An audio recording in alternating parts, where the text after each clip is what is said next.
Halo semuanya, selamat datang di podcast di.com. Hari ini kita akan membahas salah satu konsep paling menarik dalam dunia pemrograman, yaitu algoritma dinamis. Kita di sini bersama narasumber dari salah satu mahasiswa semester 3 Universitas 11 April, program studi informatika, yaitu bersama Abang Topi. Halo Abang Almi, halo. Halo, gimana kabarnya Abang Topi? Alhamdulillah baik-baik saja meskipun dibantai tugas. Nah, tapi kemarin kan banyak tugas nih, kayak tugas RPL, terus algoritma, PKN dan sebagainya. Nah, gimana sih tugas-tugas yang lainnya?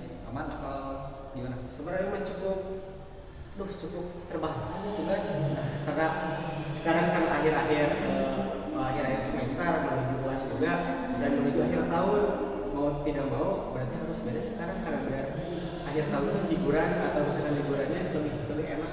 Jadi tenang pada kelas.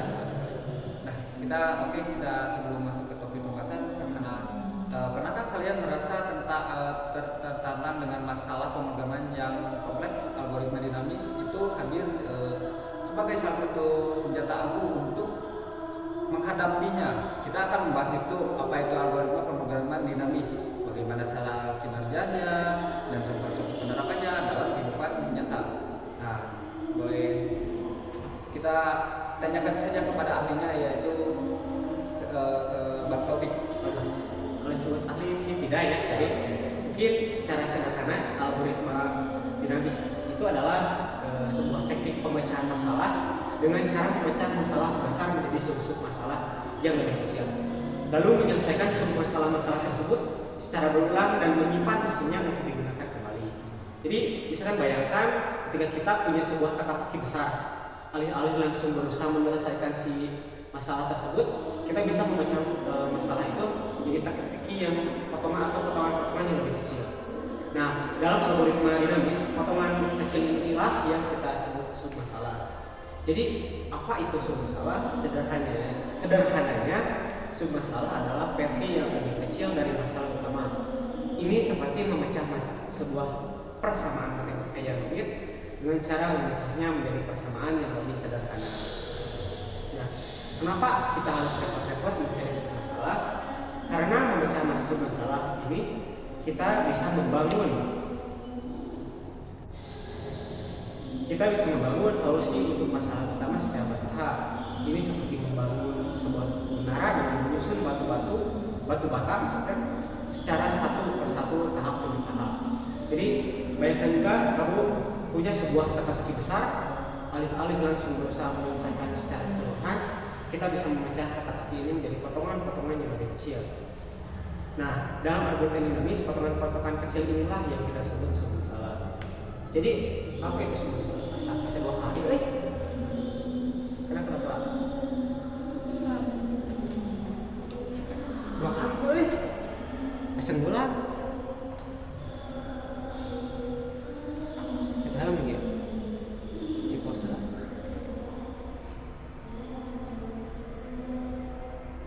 Kemana sih? Iya kan? Di pos. Meter. Yes. Jadi secara sederhana algoritma dinamis adalah teknik pemecahan masalah dengan cara pemecahan masalah besar menjadi sub masalah yang lebih kecil, lalu menyelesaikan sub masalah tersebut secara berulang dan menyimpan hasilnya dengan digunakan kembali. Jadi bayangkan kamu punya sebuah teka-teki yang besar, alih-alih langsung berusaha menyelesaikan secara keseluruhan, kita bisa memecah teka-teki itu menjadi potongan-potongan yang lebih kecil. Nah, dalam algoritma dinamis, potongan-potongan kecil inilah yang kita sebut sub masalah. Jadi, apa itu sub masalah? Sederhananya, sub masalah adalah versi yang lebih kecil dari masalah utama. Ini seperti memecah sebuah persamaan matematika yang rumit dengan cara memecah menjadi persamaan-persamaan yang lebih sederhana. Kenapa kita harus repot-repot mencari sub masalah? Karena dengan memecah sub masalah ini, kita bisa membangun solusi untuk masalah utama secara bertahap. Ini seperti membangun sebuah menara dengan menyusun batu bata satu persatu. Oke. Tapi bagaimana Bang Topik agar kita cara menemukan sub masalah yang tepat? Nah, bolehkah dijelaskan secara singkat gitu? Oke, baik. Mungkin yang pertama pasti harus menganalisis masalah tersebut. Jadi kita harus memahami betul apa yang kita ingin dicapai dari masalah tersebut. Terus kedua, cari pola permasalahannya. Perhatikan apakah ada bagian-bagian yang berulang atau pola tertentu dalam masalahnya. Terus yang ketiga, buat rekursif atau coba tanyakan masalah dalam bentuk lebih sederhana dengan menuju pada solusi masalah yang lebih kecil. Terus yang terakhir ada visualisasi. Jadi gambar atau buat tabel untuk membantu melihat pola pengulangan masalah. Terus mengapa kita harus repot-repot mengidentifikasi masalah tersebut? Karena untuk meningkatkan efisiensi, kita bisa menyimpan hasil perhitungan masalah sehingga tidak perlu menghitungnya berulang kali. Lalu juga bisa memudahkan kita untuk memecah masalah, jadi masalah yang besar menjadi lebih mudah dikelola ketika dipecah menjadi bagian yang lebih kecil. Jadi intinya mah mengintegrasi masalah adalah langkah kunci dalam algoritma dinamis. Dengan memahami konsep ini, kita semua akan lebih mudah menyelesaikan masalah-masalah pengalaman yang lebih kompleks. Oke, mungkin seperti itu ya. Nah, kalau misalkan di kehidupan nyatanya itu contohnya tuh pos mahal gitu ya. Kayak boleh jelaskan lagi lah. Ya paling kayaknya pernah kan misalkan kalian bingung memilih sebuah jalan yang cepat untuk sampai ke kantor atau ke rumah, atau mungkin pernah mencoba untuk menyusun jadwal kuliah yang paling efisien. Nah, semua masalah ini bisa diselesaikan dengan bantuan algoritma dinamis. Jadi bayangkan ketika kita sedang berada di sebuah kota yang besar dan rumit, misalkan seperti di Bandung kan banyak jalan-jalan yang satu arah dan Benar, sok macet jalan, salah tempatnya langsung terbalik. Nah, jadi kamu misalkan orang atau kita misalkan ingin pergi ke sebuah kantor, tapi ada banyak sekali jalan yang bisa kita pilih. Jadi setiap jalan itu punya panjang yang berbeda-beda dan mungkin ada beberapa jalan yang sedang macet. Jadi bagaimana cara kita untuk menemukan jalan yang tercepat? Jadi bisa mencari sebuah alternatif jalan. Nah, jalan tikus kan? Nah, bisa. Jadi Sana yang lebih jauh nih. pasti muter tapi lebih cepat. Kalimat macet. Nah, ini macet. Jadi di sini algoritma dinamis berperan. Jadi algoritma ini akan memecah masalah besar menjadi masalah-masalah kecil yang lebih mudah dipecahkan. Nah, dalam kasus mencari jalan tercepat, masalah besarnya adalah menemukan jalan terpendek dari rumah ke kantor. Masalah kecilnya adalah menemukan jarak terpendek dari rumah ke setiap persimpangan jalan. Jadi seperti mencari jalan-jalan tikus itu.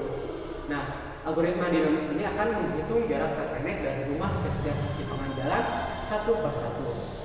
Nah, setelah itu algoritma ini akan membandingkan semua jarak yang telah dihitung dan memilih rute yang terpendek.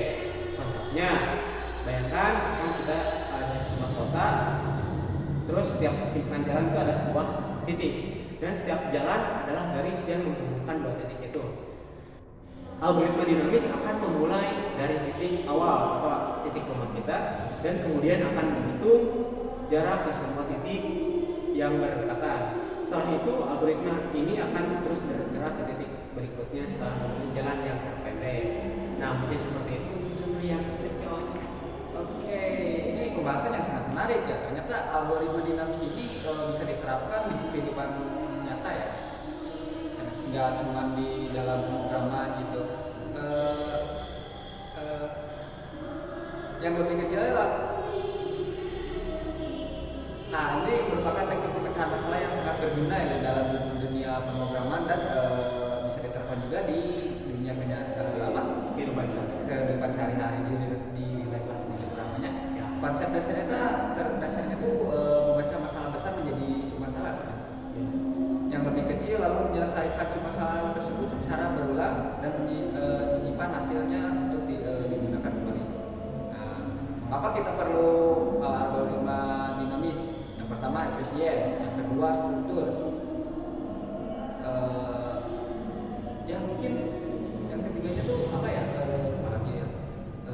Mungkin sekiannya podcast kali ini. Terima kasih juga kepada Bang Taufik yang sudah menjadi narasumber kita hari ini. Sama Bang Aldi. Ya,